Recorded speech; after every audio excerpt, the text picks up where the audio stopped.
راجپوتانہ کی سرحد پر ایک روز شام سے تھوڑی دیر پہلے اپنے پڑاؤ میں شیر شاہ سوری اپنے بیٹوں اور اپنے سالار برہمجیت کے ساتھ اپنے خیمے میں بیٹھا ہوا تھا کہ خیمے کے دروازے پر خانہ بدوش قبیلے کا سردار فدائی خان اور اس کا بیٹا نمودار ہوئے۔ پھر فدائی خان نے تعظیماً اپنی گردن کو کسی قدر خم کرتے ہوئے شیر شاہ سوری کو مخاطب کرتے ہوئے پوچھا، آپ نے مجھے طلب کیا ہے اور کیا میں اندر آ سکتا ہوں؟ فدائی خان اور اس کے بیٹے اسماعیل کو اپنے خیمے کے دروازے پر دیکھتے ہوئے شیر شاہ سوری اپنی جگہ پر اٹھ کھڑا ہوا۔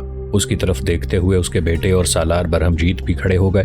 پھر شیر شاہ سوری نے بڑی شفقت میں فدائی خان کو مخاطب کیا، فدائی خان، یقیناً میں نے تمہیں بلایا ہے، تم یوں اجنبیوں کی طرح میرے خیمے کے دروازے پر کھڑا نہ ہو، بلا جھجک آگے آؤ۔ اب تم ایک طرح سے میرے لشکر کے حصے دار ہی ہو، اور یہ کہ اس کے علاوہ تمہارے مجھ پر اتنے احسانات ہیں جنہیں چکایا نہیں جا سکتا۔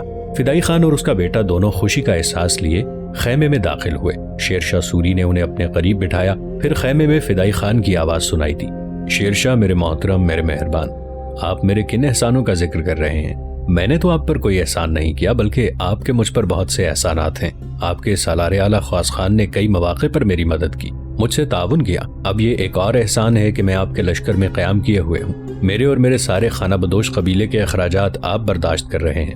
اس پر شیر شاہ سوری مسکرا دیا، دیکھو فدائی خان، میرا تم پر کوئی احسان نہیں، بلکہ تمہارے مجھ پر بے شمار احسان ہے۔ تمہارا سب سے بڑا اور ناقابل تلافی احسان جو مجھ پر ہے وہ یہ کہ تم نے مجھے خواص خان دیا۔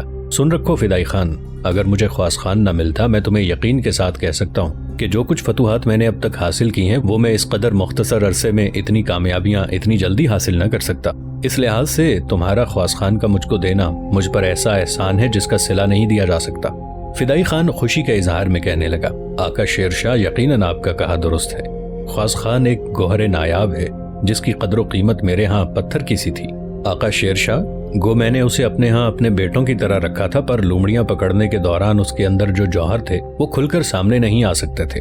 آپ کے لشکر میں شامل ہونے کے بعد اس نے ثابت کیا کہ وہ کس قدر قیمتی اور کس قدر انمول ہیرا ہے۔ شیر شاہ سوری کے چہرے پر پھر مسکراہٹ نمودار ہوئی، ساتھ ہی اس کی آواز بھی سنائی دی، فدائی خان، تمہارا کہنا درست ہے۔ خواص خان یقیناً اپنوں کے لیے زخموں کا اندمال، التفات کا آغاز، دنیا کے فکر و فن میں محبتوں کا موسم، وصل کی منتظر تعبیر اور نظام عدل کی زنجیر ہے، جبکہ اپنے دشمنوں اور اپنے عدو کے لیے وہ زمین بوس اور پاش پاش کر دینے والا درد کا رشتہ اور قہر کے لمحوں کا اور موت کا پیش خیمہ ہے۔ سن فدائی خان، جنگ کے دوران فتح و کامیابی ایسے ہی خواص خان کو تلاش کرتی پھرتی ہے جیسے کہ قیس کو لیلا۔ خواص خان میرا وہ جرنیل ہے جو غم دہر کی کدورت میں قرار، بے خواب اور بے چاند راتوں میں دمکتی شفق بن کر نمودار ہونے کا فن جانتا ہے، اپنے لشکر میں رحمت یزداں اور توفیق عاقبت بینی کی طرح نمودار ہوتا ہے۔ یقیناً خواص خان کی شجاعت کو اندیشہ زوال نہیں، اپنی ذات میں وہ شعلہ بھی ہے اور راکھ میں چھپی ہوئی چنگاری بھی، آتش سیال بھی ہے اور نغمہ شیریں بھی۔ خواص خان میرا وہ سالار ہے جس پر میں بد سے بدترین حالات میں بھی مکمل بھروسہ اور اعتماد کر سکتا ہوں۔ خیمے میں تھوڑی دیر تک خاموشی رہی، اس کے بعد شیر شاہ سوری کی آواز پھر سنائی دی، دیکھ فدائی خان، اس وقت خیمے میں میرے بیٹوں کے علاوہ میرا سالار برہمجیت بھی بیٹھا ہوا ہے۔ میں نے تمہیں اس لیے بلایا ہے کہ تمہاری اور تمہارے خانہ بدوش قبیلے کی ضروریات کا خیال رکھوں۔ دیکھو فدائی خان، خواص خان نے اریل کے راجہ کے خلاف فتح حاصل کرنے کے بعد جس قدر ساز و سامان وہاں سے حاصل کیا تھا اس کا آدھا میں نے تمہیں دینے کا ارادہ کیا ہے۔ اس سے تم اپنے خانہ بدوش قبیلے کی ضروریات بہتر انداز میں سنوار سکتے ہو۔ اور فدائی خان سننا، یہ تم پر احسان نہیں ہے اور نہ ہی اس احسان کا صلہ ہے جو خواص خان دے کر تم نے مجھ پر کیا ہے۔ اب میں تمہیں اپنے لشکر کا ایک حصہ خیال کرنے لگا ہوں، لہٰذا تمہاری اعانت میرا فرض ہے۔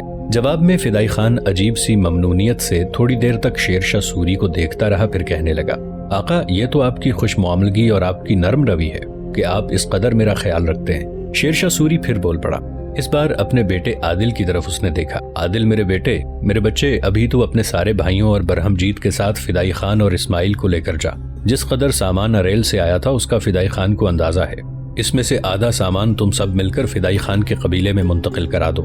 شیر شاہ سوری کا یہ حکم پا کر اس کے بیٹے اور سالار برہمجیت، فدائی خان اور اسماعیل اپنی جگہ سے اٹھنے ہی والے تھے کہ خیمے میں شیر شاہ سوری کا ایک محافظ داخل ہوا، چند قدم آگے آیا، سر کو تھوڑا سا اس نے خم کیا، پھر شیر شاہ سوری کو مخاطب کرتے ہوئے وہ کہنے لگا، آقا، راجہ پورن مل کے مرکزی شہر رائے سین سے امیر خواص خان ایک قاصد آیا ہے، وہ آپ کے نام ایک انتہائی اہم پیغام رکھتے ہیں، اگر آپ حکم دیں تو میں اسے اندر بھیجوں۔ اس قاصد کے ان الفاظ پر شیر شاہ سوری تڑپ کر اپنی جگہ پر اٹھ کھڑا ہوا۔ بالآخر سب لوگ بھی کھڑے ہو گئے۔ پھر اس محافظ کو شیر شاہ سوری نے کہا، اگر خواص خان کی طرف سے کوئی قاصد آیا ہے تو اسے خیمے سے باہر کیوں روکا ہے؟ اسے فوراً اندر لایا جائے تاکہ میں سنوں وہ کیا کہنا چاہتا ہے۔ وہ محافظ باہر نکلا۔ تھوڑی دیر بعد خواص خان کا قاصد خیمے میں داخل ہوا۔ ہاتھ کے اشارے سے اس قاصد کو شیر شاہ سوری نے اپنے سامنے بیٹھنے کو کہا۔ جب وہ وہاں بیٹھ گیا تب شیر شاہ سوری نے پوچھا، اب کہو تم میرے بیٹے خواص خان کی طرف سے کیا پیغام لے کر آئے ہو، اور یہ بھی بتاؤ کہ خواص خان اس وقت کہاں ہے اور کیا کر رہا ہے؟ جواب میں خواص خان کے اس قاصد نے کچھ سوچا۔ اس کے بعد شیر شاہ سوری کے خیمے میں اس کی آواز سنائی دی، آقا شاید یہ خبر آپ کے پاس پہنچ چکی ہوگی کہ مالوہ میں حاجی خان بٹنی اور شجاعت خان دونوں نے مل کر ناصر خان کی بغاوت اور ملو خان کی سرکشی کو کچل دیا تھا۔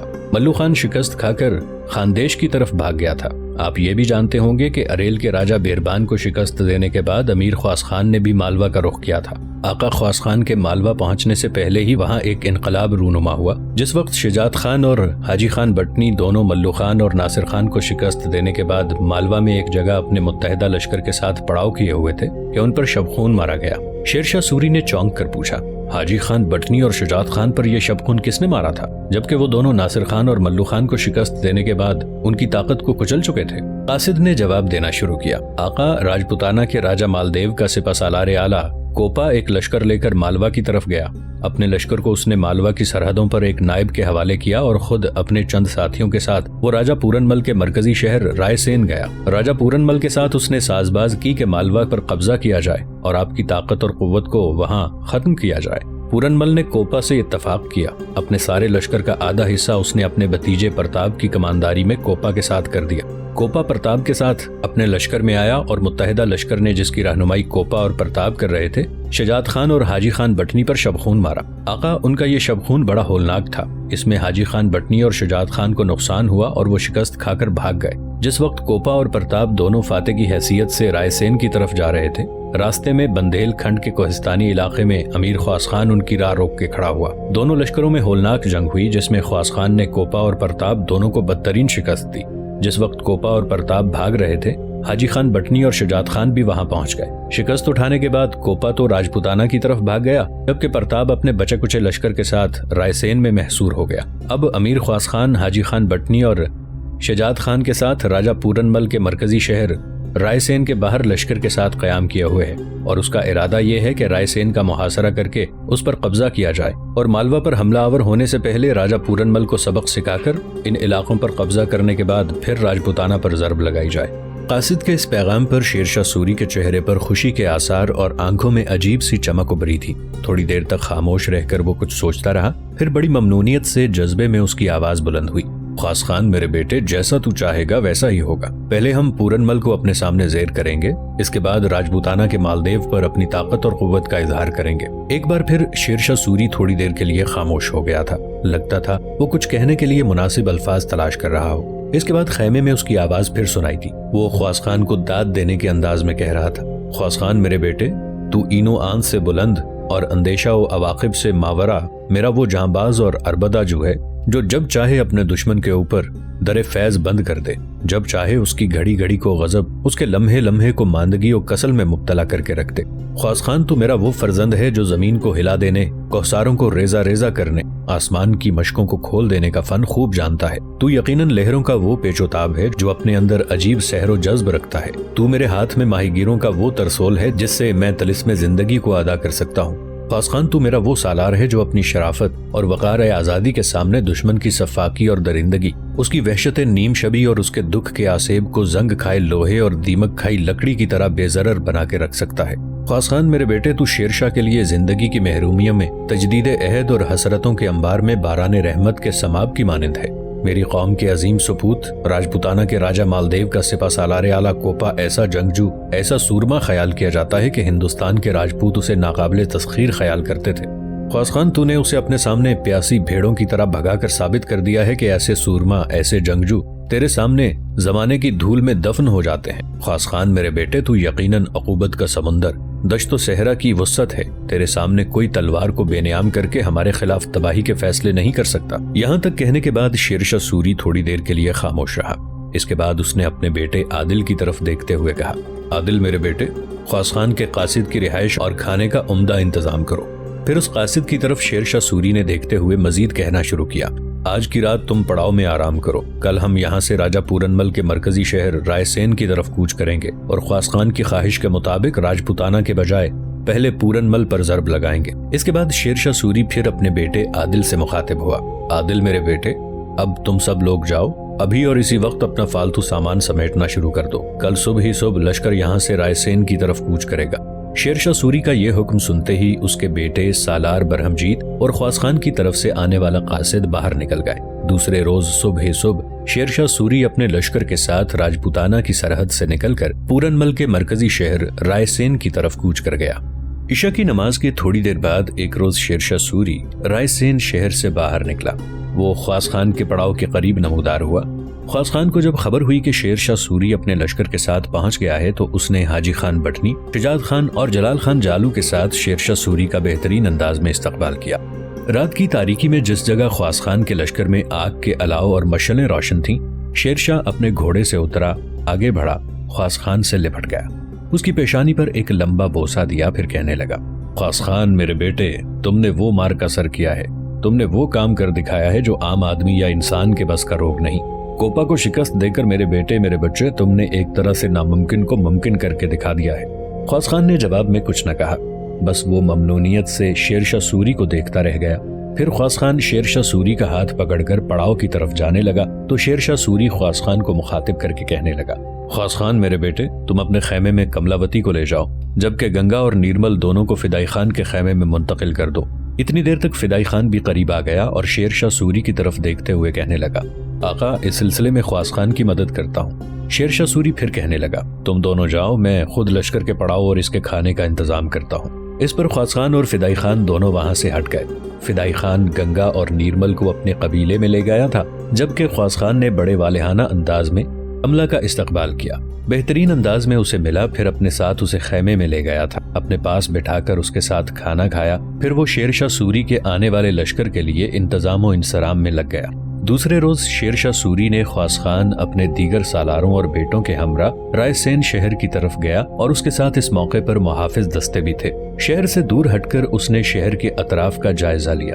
رائے سین کا قلعہ اور شہر موجودہ بھیلسا سے 14 میل جنوب اور موجودہ بھوپال شہر سے تقریباً 27 میل دور واقع تھا۔ اس قلعے کے آثار آج بھی دھندیاچل کوہستانی سلسلے کی ایک بلند ترین چوٹی پر دیکھے جا سکتے ہیں۔ یہ قلعہ اور شہر بیتوا ندی کے بہاؤ کی جانب تقریباً 7.5 میل رقبے میں پھیلا ہوا تھا۔ کوہستان وندھیاچل کی جس چوٹی کے اوپر یہ قلعہ اور شہر تھا، اس چوٹی کو شمال اور جنوب سے 2 کوہستانی ندیاں پہاڑوں کے دوسرے سلسلوں سے علیحدہ کرتی تھیں، جس کی وجہ سے قلعے کی مضبوطی اور بڑھ گئی تھی۔ قلعے کی مشرقی جانب ایک مضبوط طویل چٹان دیوار کی مانند کھڑی تھی، جس نے شہر کی فصیل میں ایک طرح سے خاطرخواہ مضبوطی پیدا کر دی تھی۔ جس کوہستانی سلسلے کے اوپر یہ قلعہ اور شہر تھا، وہ تقریباً 1572 فٹ سے لے کر 1760 فٹ تک بلندی پر تھا۔ اپنی اپنی اوصاف کی بنا پر رائے سین کا شہر اور قلعہ ان دنوں ناقابل تسخیر خیال کیا جاتا تھا۔ رائے سین کی شہ پناہ اور اس کے محل وقوع کا جائزہ لینے کے بعد شیر شاہ سوری اپنے خیمے میں آیا۔ اس کے بیٹوں کے علاوہ خواص خان اور دوسرے سالار بھی اس کے ہمراہ تھے۔ یہ ایک طرح سے رائے سین پر حملہ آور ہونے کے لیے شیر شاہ سوری کی جنگی کونسل کا اجلاس تھا۔ اپنے خیمے میں بیٹھنے کے بعد شیر شاہ سوری تھوڑی دیر تک خاموش رہ کر کچھ سوچتا رہا، پھر اس نے وہاں موجود اپنے بیٹوں اور سارے سالاروں کو مخاطب کرتے ہوئے پوچھا، تم سب نے میرے ساتھ رائے سین شہر کی فصیل کا جائزہ لیا، اب بتاؤ شہر پر حملہ آور ہونے کے لیے ہمیں کیا لاہ عمل مرتب کرنا چاہیے؟ اور سنو، جہاں تک میری ذاتی رائے کا تعلق ہے، میں یہ چاہتا ہوں کہ رائے سین شہر کے بالمقابل جو قریب ترین کوہستانی سلسلے کی چوٹی ہے، سب سے پہلے اس پر توپیں نصب کر دی جائیں، کیونکہ رائے سین شہر کی فصیل کا اکثر حصہ کوہستانی سلسلوں کی چٹانوں سے محفوظ کیا گیا ہے، لہٰذا اس شہر میں داخل ہونے کے لیے یا اسے فتح کرنے کے لیے ہمیں بلندی پر سے شہر کی فصیل پر توپوں کے گولے داغنے پڑیں گے۔ اسی صورت میں ہم اپنے لیے فوائد حاصل کر سکتے ہیں۔ شیر شاہ سوری جب خاموش ہوا تو خواص خان نے اپنی رائے کا اظہار شروع کیا۔ شیر شاہ میرے محترم، آپ کی تجویز اپنی جگہ درست اور انتہائی مناسب ہے۔ ہمیں اپنے توپ خانے کو شہر کے قریب ترین کسی کوہستانی سلسلے کی چوٹی پر نصب کرنا چاہیے، اس طرح ہم اپنے لیے فوائد حاصل کر سکتے ہیں، لیکن ساتھ ہی ساتھ میں ایک اور تجویز پیش کروں گا۔ اس پر شیر شاہ سوری نے چونک کر پوچھا، خواص خان میرے بیٹے، کہو تم کیا کہنا چاہتے ہو؟ میں جانتا ہوں جو تجویز بھی تم پیش کرو گے اس پر عمل کرتے ہوئے یقیناً ہم بہتر فوائد حاصل کر سکیں گے۔ خواص خان نے کہنا شروع کیا، شیر شاہ میرے مہربان، آپ جانتے ہیں